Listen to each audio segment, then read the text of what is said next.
Elastic limit के बाद यानी बी पॉइंट के बाद जो नेक्स्ट पॉइंट है वो सी पॉइंट है और सी पॉइंट को यील्ड पॉइंट कहते हैं। और yield point stress strain diagram में यूजली एक होता है, लेकिन यहाँ पे आपको दो दिखाए गए हैं, सी और डी। ये यील्ड पॉइंट होता क्या है?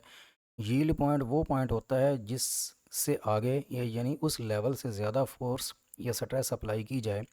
तो मटेरियल परमानेंटली डिफॉर्म होना शुरू हो जाता है। हमने पिछली वीडियो में देखा था कि इलास्टिक लिमिट यानी बी पॉइंट तक जितनी भी हम फोर्स अप्लाई करते हैं वो फोर्स जब रिमूव की जाए तो इलास्टिक रीजन का मतलब ये है कि मटेरियल के अंदर जितनी भी स्ट्रेन आई है, जितनी भी डिफॉर्मेशन आई है, वो रिकवरेबल है, वो फुली रिकवर हो जाती है। लेकिन जैसे ही आपने फोर्स बी पॉइंट से ज़्यादा अप्लाई की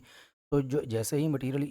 यील्ड पॉइंट क्रॉस करेगा तो दैट मीन्स उसके बाद मटेरियल के अंदर जो डायमेंशनल चेंजेस आएंगी वो परमानेंट होंगी, वो फुली रिकवरेबल नहीं होंगी, वो विजिबल होंगी। तो वो जो डायमेंशनल चेंजेस हैं जब आती हैं, जिस पॉइंट पे वो आती हैं उसको हम यील्ड पॉइंट बोलते हैं। तो यहाँ पे दो यील्ड पॉइंट है, सी और D, upper yield point, lower yield point. तो अपर यील्ड पॉइंट कौन सा है? That corresponds to the load reached just before yield starts.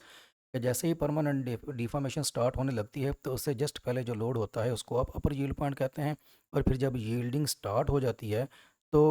Lower yield point वो पॉइंट होता है which corresponds to the load required to maintain the yield. के जो yield हो रही है, जो परमानेंट डिफॉर्मेशन हो रही है, उसको मेंटेन रखने के लिए जो लोड है उसको आप लोअर यील्ड पॉइंट कहते हैं। और जैसे हमने ए और बी के बारे में डिस्कस किया था कि ज़्यादातर केसेस में ए और बी एक ही पॉइंट नज़र आते हैं, यानी प्रोपोर्शनल लिमिट और इलास्टिक लिमिट एक ही पॉइंट होता है और उसको हम इलास्टिक लिमिट कह देते हैं। वैसे ही सी और डी भी एक ही पॉइंट होते हैं, कोइंसाइड करते हैं। While for some other materials yield point may not exist at all. और कुछ मटेरियल्स ऐसे भी हो सकते हैं जिनकी स्ट्रेस स्ट्रेन डायग्राम में हमें ये यील्ड पॉइंट नज़र ही ना आए। So beyond the yield point, some increase in load is required to take the strain to the point E on the graph।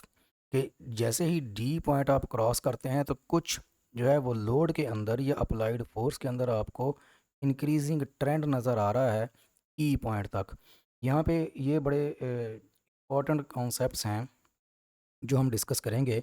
तो जैसे ही यील्ड स्टार्ट होती है सी पॉइंट के ऊपर तो आप देख रहे हैं कि वर्टिकल एक्सेस पे ये जो लोड है या फोर्स है ये डाउनवर्ड जाती है डी पॉइंट तक। यानी जैसे ही यील्ड स्टार्ट हुई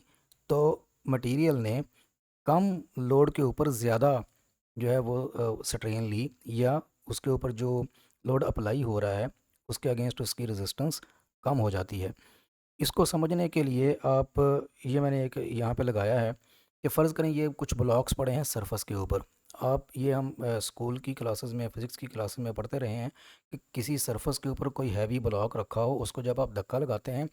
तो धक्का लगाने से पहले वो ज़्यादा फोर्स लेता है, लेकिन जैसे ही वो हल्का सा स्लाइड करना शुरू कर देता है तो उसके बाद फोर्स में थोड़ा सा डिक्रीज़ आता है। कि यानी कि जब तक वो स्लाइड नहीं कर रहा तब तक वो ज़्यादा फोर्स लेगा। जैसे ही हल्की सी स्लाइड शुरू होगी तो फोर्स थोड़ी सी कम के ऊपर भी वो उस स्लाइड को मेंटेन रखा जा सकता है। तो ऐसे ही आप यहाँ पे समझ लें कि जैसे ही मटेरियल अभी डिफ़ॉर्म नहीं कर रहा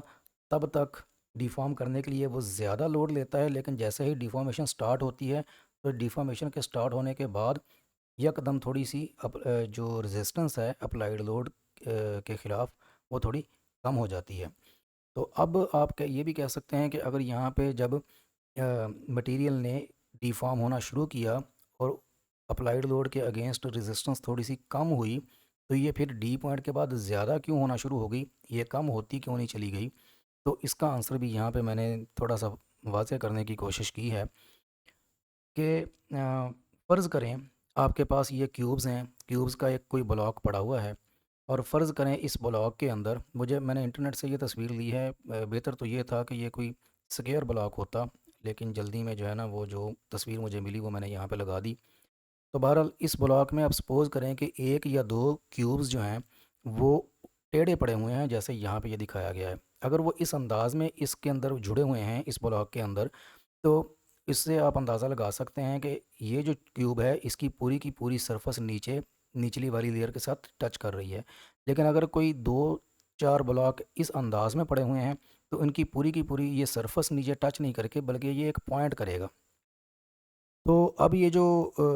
पॉइंट करेगा तो आपको पता है कि पूरी सरफेस अगर निचली सरफेस के साथ कांटेक्ट में हो तो वो